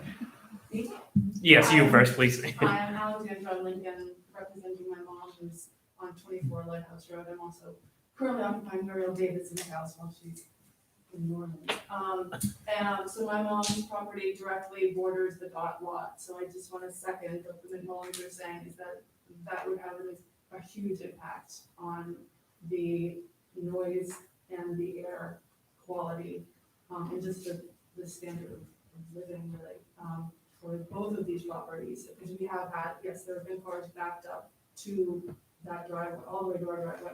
There have been cars in our driveway. And I second what you were saying about definitely, it's not a huge parcel of land, that lighthouse area, and to get an understanding of what is an appropriate amount of people down there seems to be hugely important. And I guess I wonder about if there could be some sort of, in the meantime, while this is all being figured out, could there be some sort of checkpoint at the end of the road? There were maybe at least one occasion this call during this crunch time where there was, I think, somebody from the sheriff's department who was at the end of the road saying, there's no more room for people, and if you live there, you can come down and stuff, and so maybe that is something that could be implemented more often. And then I know that you guys are probably hugely stretched thin on rangers and stuff, but I don't see that much of a presence of a ranger down there. So it has this sort of Wild West atmosphere at times, and so maybe there could be just more visibility. Yeah, Whereas, do you want to talk about some of the sort of? I have something to go on that. I mean, I have been down there several times, waiting in line to get down there just to turn around with a ranger several cars behind me, seeing that there's a parking issue, and the ranger turns around and goes back the other way. I've had great luck with the sheriff's department. Every time I've called them on a long weekend, it might not be immediately, but somebody comes down. So I agree with you. I think it's not up to the sheriff's department to be standing at the end of Lighthouse Road directing traffic. It's the park that I feel like you should have a ranger out there. Sunset is from here to here. It's a couple of hours. It's not like you would have to have somebody standing there all day long. So We don't have jurisdiction at the end of the Lighthouse Road, and Doris, do you want to talk about? So we keep a ranger on the west side every night, but we're also the EMTs and we're the rescue technicians, so we have to, depending on what other calls we get that night, we do sometimes get pulled away. We closed the road, I think 12 times between October 1 and 13. It's crept up every year. We closed it. It usually starts around mid-September. So in 17, I think we closed it 6 times. Sorry, 18 we closed it 6 times. 19 we closed it 12. This time we closed it 15. We are unfortunately limited by our jurisdiction, and so we are limited to the park boundary. So we cannot be on 102A. We're not state peace officers, and so unless it's federal land, unfortunately, I agree that the 102A is the choke point of where you can shut off that flow. But in our current status, we can't be there. Is that something that's in your regulations, or is it something we could authorize you doing?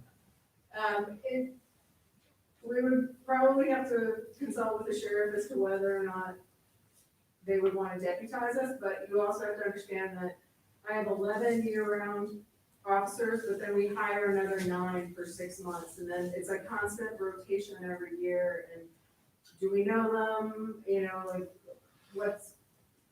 It's a little bit of getting to know somebody to knowing how experienced they are and how much you trust them for that.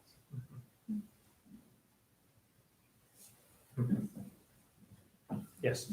One more thing, so there's a reservation system for Cadillac and Sand Beach. Could there be a reservation system for the lighthouse? It could be in the future, potentially.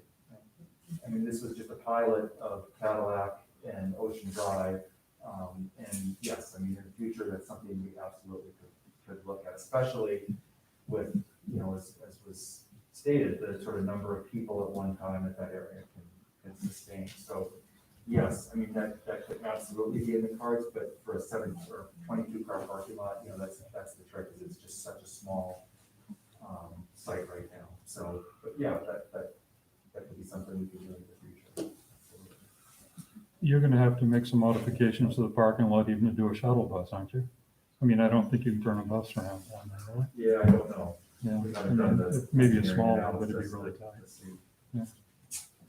So I guess, what stage are you at right now as far as this goes, just getting some ideas and concepts together? Well, like I said, we've had some conversations with Tim Gott.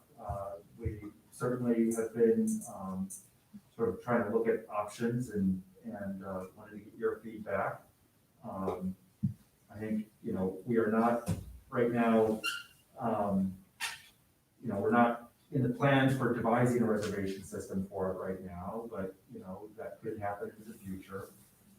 We want to be adaptive, but that's kind of the way things are. Clearly, this has been a problem that each year seems to get worse, with this year being the worst. So I would expect next year to be the same. When I Google Acadia National Park, where to watch the sunset, you get Cadillac Mountain, you get Bass Harbor headlights. So, when people come to Maine, they want to eat a lobster, they want to go see a lighthouse, and they probably want to go up Cadillac Mountain too, and that's the thing. It's part of the sort of trifecta of what people want to do here. And it's the only lighthouse you can drive to in Acadia, so. Did the reservation system with the other places go well? Yeah. I know it was a pilot, I know it was like a practice Yeah, run, it did. We learned a ton. Yeah. And so from the standpoint of our primary objective was learning, yes, we learned a ton. Good. And so we were able to kind of prove the concept. It's not to say it's real simple and it can just be applied like next year at Bass Harbor Headlight, but, Yeah, sure. absolutely, in the future, that could be part of it, especially again, if you combine it with a ticket for the building, just to see the inside, who knows, but. Yes. I just wanted to say that I don't know as I'm a big fan of having a bus depot down there. I mean, I just, when I come to Bass Harbor, it gets me away from anything that's going on in Bar Harbor and the other areas of the island. It's a little bit different experience. We're on the quiet side of the island. I'd be more inclined to see them expand the use of the parking lot they've already got and, accommodate people that are older because, a lot of the people that come to, at least to my vacation rentals, there's a lot of people, in the 65 plus age group, even 60 plus, that want to go down there, and they might not have the mobility to want to walk or hop on a bus with a bunch of people with COVID going on. I really think, having that located down there would be a better choice. And keeping the congestion away from our street, because if people are getting out there, they could be walking down the street, they could be walking one way or the other, they don't know where they're going.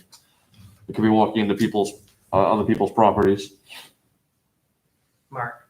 Yeah, been hearing a lot of talk about long-term solutions and they sound good. But not much about short-term solutions. And I'm wondering, first of all, is the problem basically gone for this year and going to reappear next spring? Or do we, okay. It's still a sunset. So the sun still sets. There are the people here to watch it, I guess is the question. No, stay down. Not as much. I walk it every day, so. You don't think you're gonna have the problems continuing that you've been having No. until next season? I don't agree with You're married, so Yeah. of course you disagree.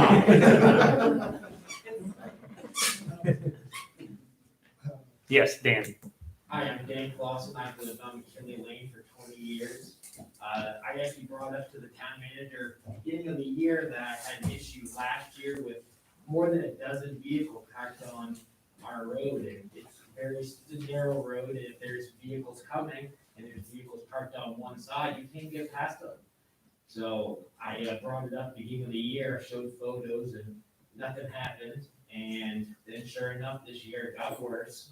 And I've had people turning around in my driveway every week, almost every day, and it's gotten bad. I mean, actually, I had somebody parked on my road this week that walked up the road. They parked right in front of my house and walked all the way. They thought, well, if I park halfway up the road, they might not realize.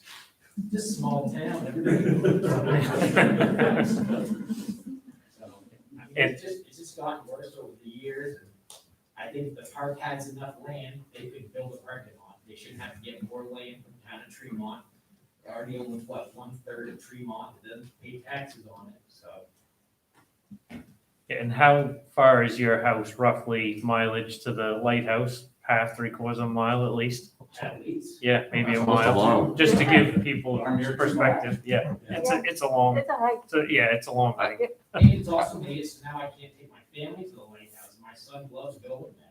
And I tell him, I'm sorry, until all these people, we can't enjoy it. You know what, I think if the park's gonna keep it open, we shouldn't have to wait for them to come up with a solution. They should bring it to us and say, this is what we're gonna do in the short term to make this work. We're either gonna keep this open and manage it effectively, or we're gonna limit it or close it down for certain Well, I periods. think the challenge, we will continue to close it at sunset, or when it gets congested. And part of the challenge, as you heard, is we don't have the ability to close Lighthouse Road. And that's really the appropriate point. I think that it seems like everybody is in agreement, or most people are in agreement that there needs to be something, a long-term solution is great, but we need to have something sooner, because like you said, we talked about this 2 years ago. It was growing concern then. It hasn't gotten any better. Is there any, are you gonna make any moves to look forward to speaking with the GOTS to see if even, that's a big parcel of land, maybe just a little section of that, just for 20 cars or anything, just to help out some. Do you have any plans to look into that or not? Well, and again, we wanted to hear your feedback. We have had some initial conversations. I think we're gonna continue looking at, I'll be honest, enlarging the parking lot right in front of the lighthouse is sort of the last thing on our list. It just is. We don't build bigger parking lots in Acadia in the primary destinations of park resources, or the primary locations of park resources. The mission of the park is to preserve these places unimpaired. And so, transit is part of the key to our success in Acadia, whether it's Ocean Drive or Cadillac Mountain or Bass Harbor Headlight, and so if you don't provide visitors with an alternative to bringing their car, we could build a 100-car parking lot there and still have congestion problems. And I think as the experience has shown in the past few weekends, that's the case. So it's not simple, and we're managing illegal parking and congestion everywhere in Acadia, and this is one of the worst spots, for sure. This and Cadillac Mountain are seeing, Cadillac, we have 500 cars that park there at sunrise.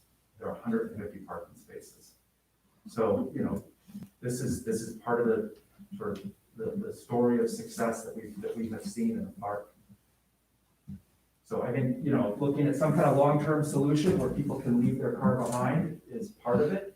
I think that looking at some kind of short-term solution where perhaps we can work, more closely with the sheriff's office or whatnot, be able to do something at the end of Lighthouse Road where it's a more appropriate place to push people. Those are some options, but putting up no parking signs and parking barriers, as Therese knows, we've done that park wide and it has limited effect. Labor Day weekend, I can show you pictures of people parking on the grass at the Jordan Pond House. We've got a 150-car parking lot at Jordan Pond, and still people are parked everywhere. So, this year's been tough without the Island Explorer running, and we've actually seen more cars in Acadia National Park in July, August, and September than we do normally, because the Island Explorer isn't running. Even though our visitation for those months was slightly lower than last year, we actually saw more cars. Okay, Mark, did you have a question? Well, forget that. Okay. Forget that, but I will say another thing. They did get the GOTS lot that would need planning board approval. And who knows what our ordinance says about that. Yeah. Yeah. All right.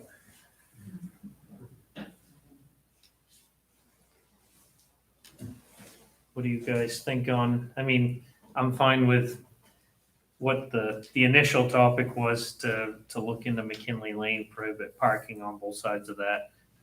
I think we've already determined that we can put signs there. Maybe it will work, maybe it won't. Thinking that it Can we probably. fine them? Just stick a fine on it? Yeah. Only if we get half of it, we're getting something. I mean, I think. We absolutely can, and I think that that's part of the bigger discussion, perhaps through the winter, Mhm. involving the park service, and also from you as a town, what kind of posture do you want to take? Mhm. We're enforcing your ordinance at your direction. In other words, it's not a state statute that we traditionally enforce. Mhm. So we spend a lot of time working with people, trying to educate them, trying to move them, trying to make it safe. We're happy to put a ticket on 100 cars down here, and if that's the posture that your town wants us to take. I mean, it's your ordinance, so. I think at this point, it should be. And if you tow a couple, then the word might. Word will get out. You don't want to not listen to the no parking signs. And can we give permission, is there some sort of way we can give the permission to the park, if you're not there, to do the same, to do the ticketing? Can you authorize them? So we actually had beginning discussions today about that with concurrent jurisdictions, things of that nature. It would involve us, there's a tremendous amount of liability for us.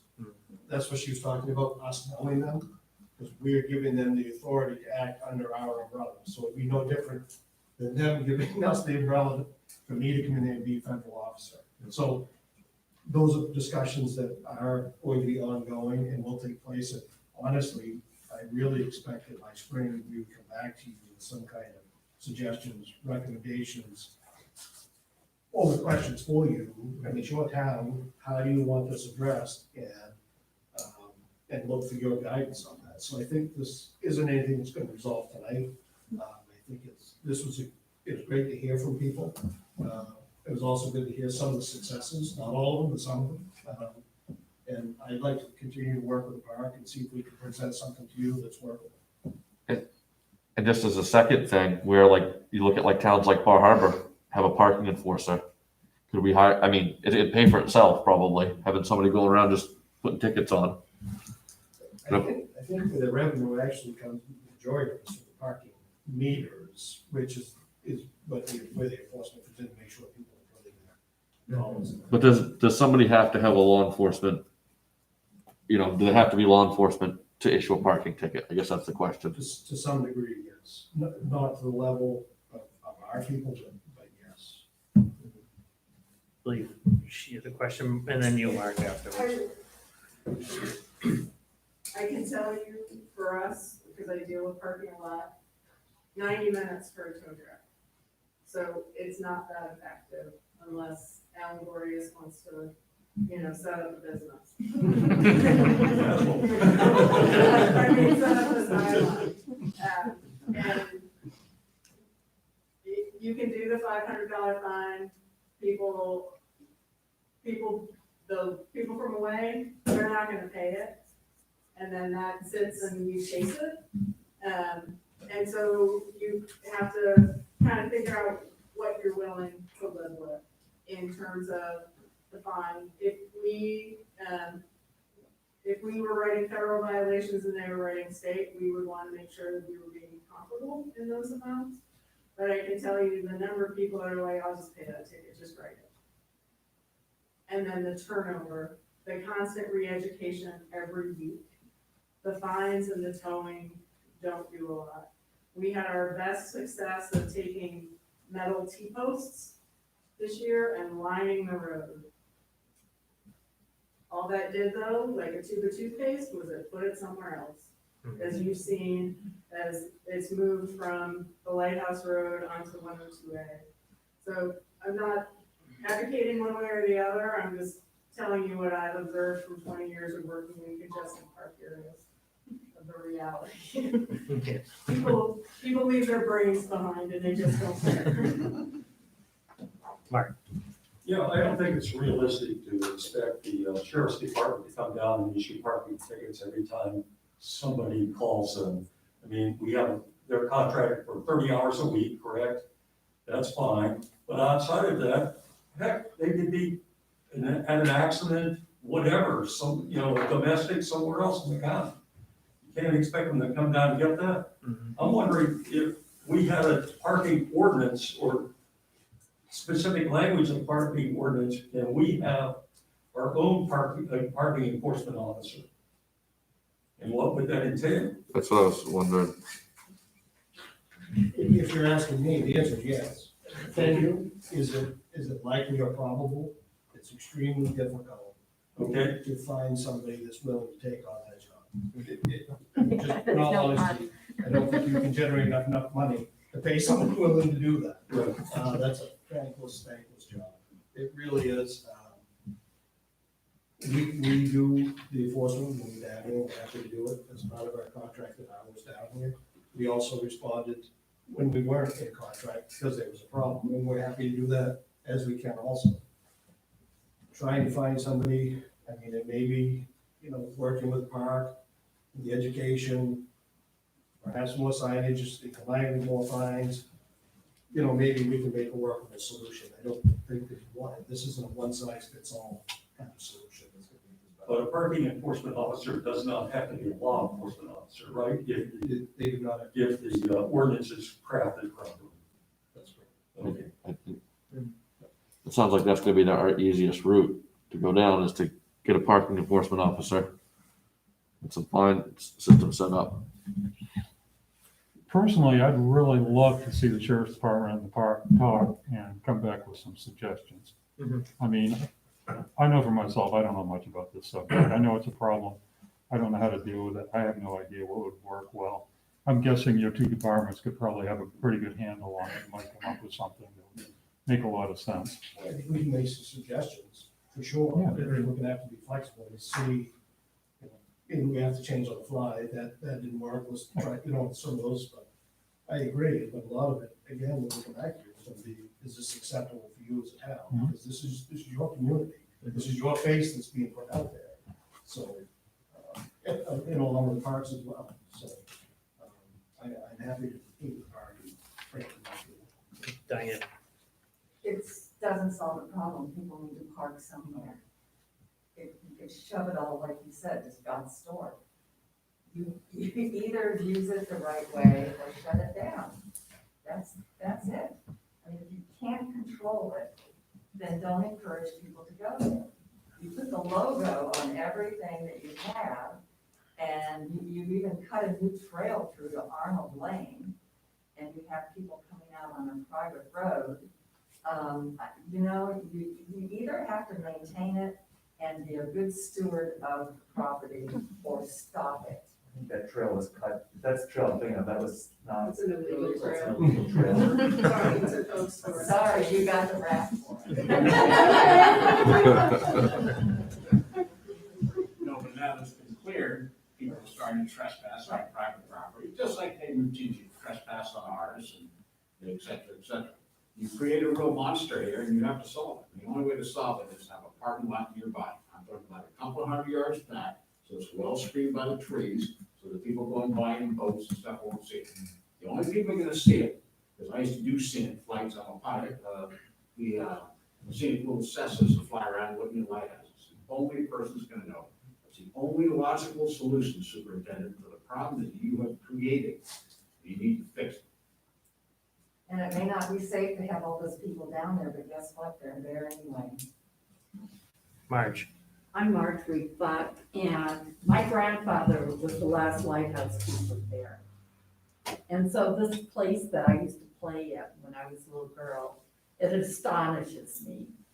And I think if the park has adequate land, that they ought to get their butt into gear and know that that has to be done, just like you folks have said, ASAP.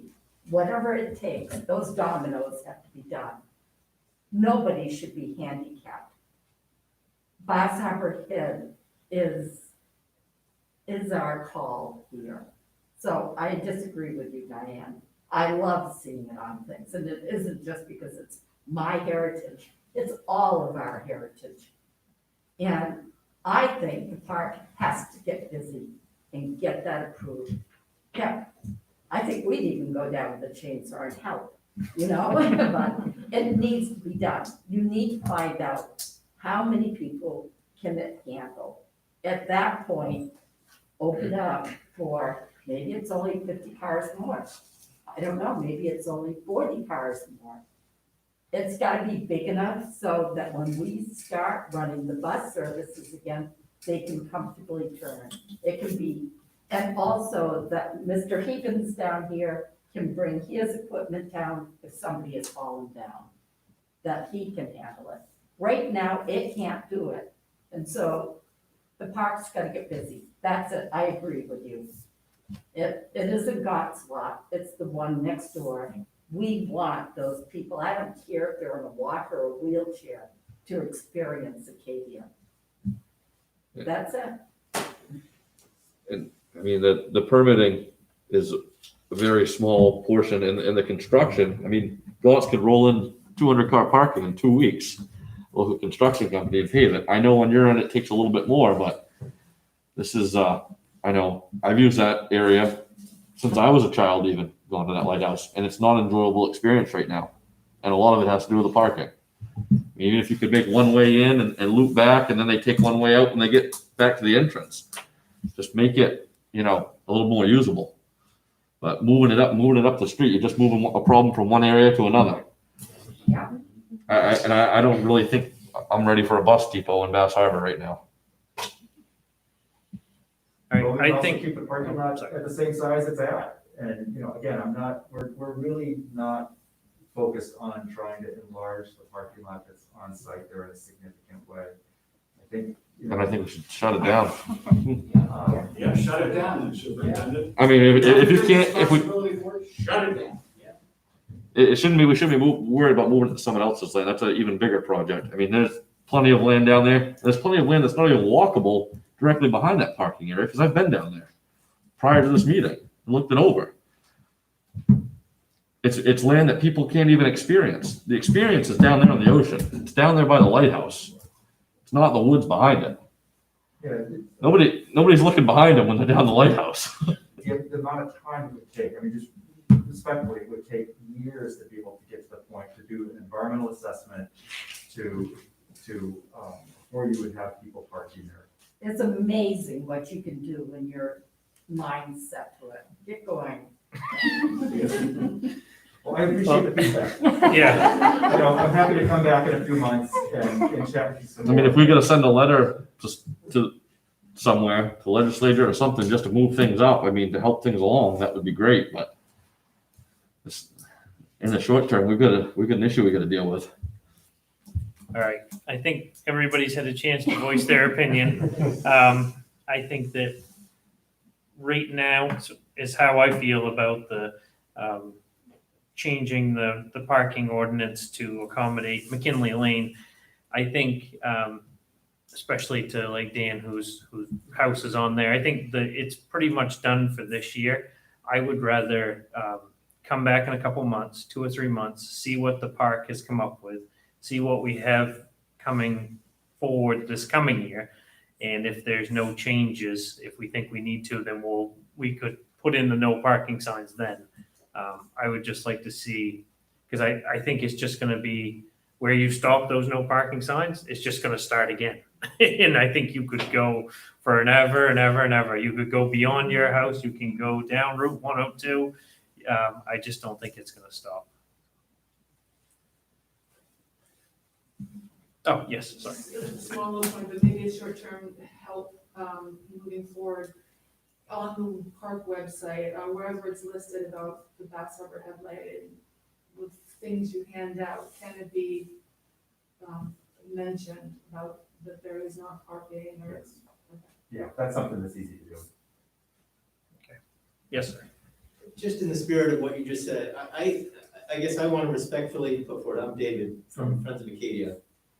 I think that realistically, we need to acknowledge it's not just a park that's gonna fix this. If you look at the land ownership and the way information is communicated around here, it's gotta involve everybody. So the neighbors, the town, it's not as easy to say, Kevin, go fix this, do something on your land. We know that on MDI, when we're addressing transportation issues, we really need to cross jurisdictions.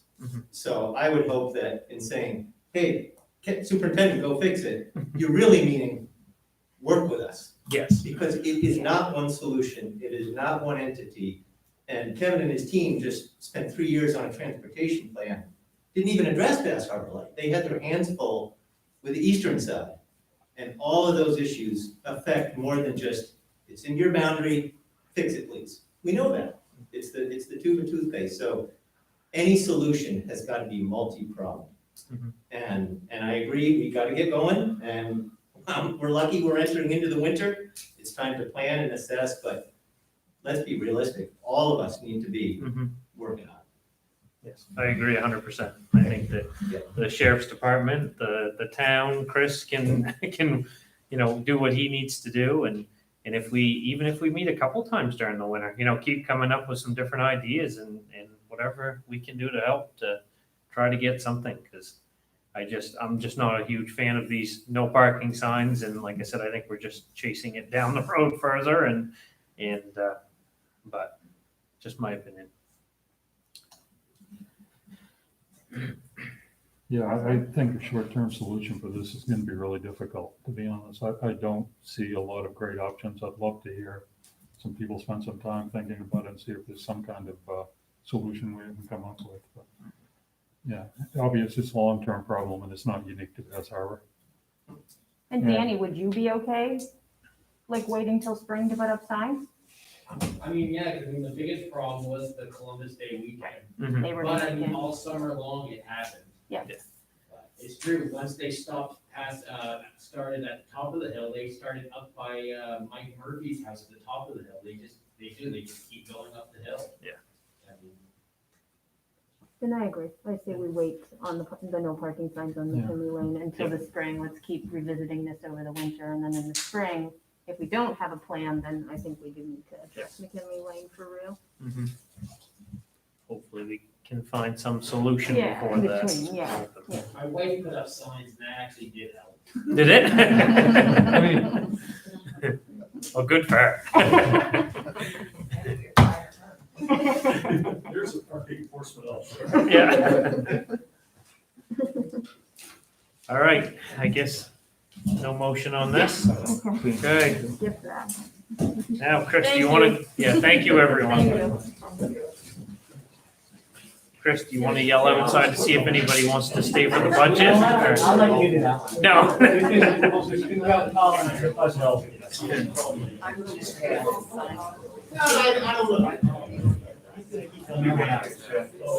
Just give it just a second. It's a unique circumstance.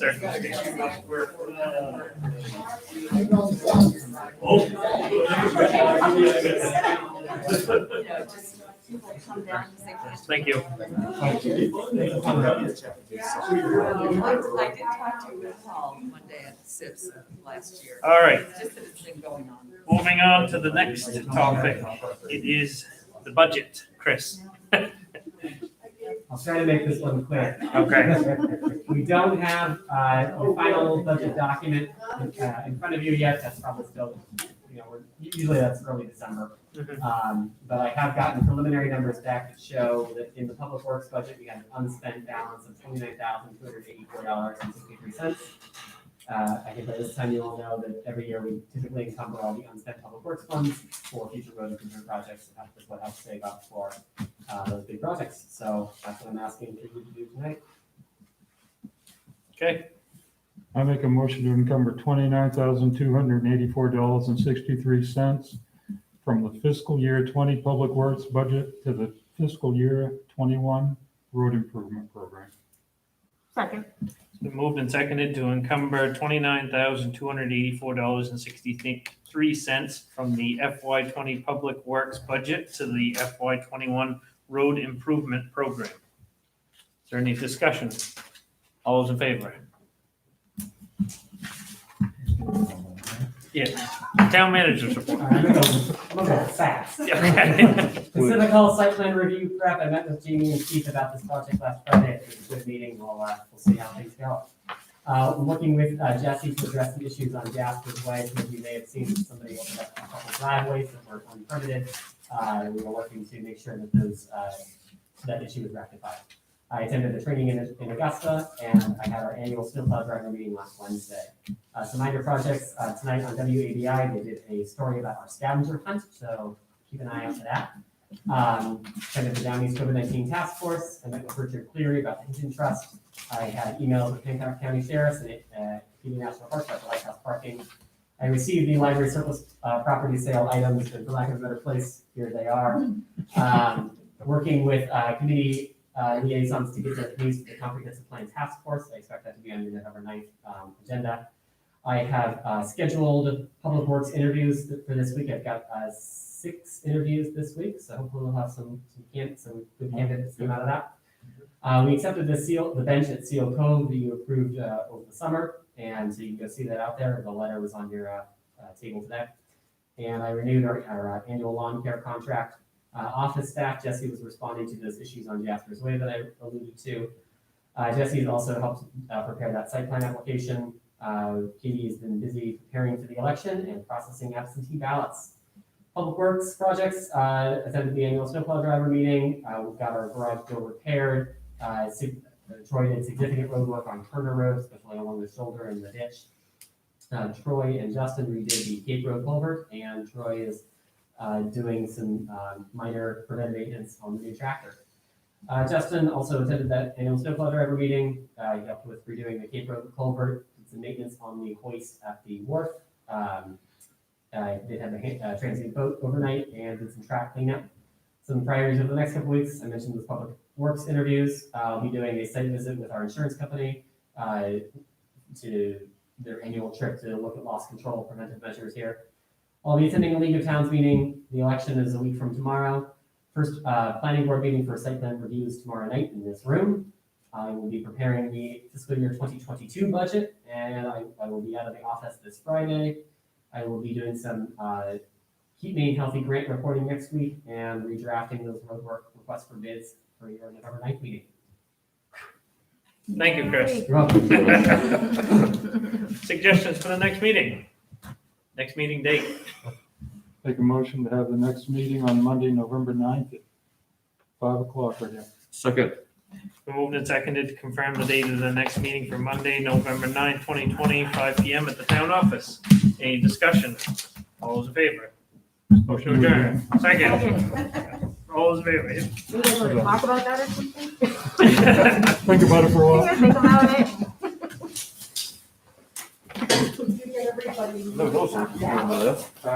No counting. We have the machine there yet? Hey, there's nothing to be hand counted, no town stuff.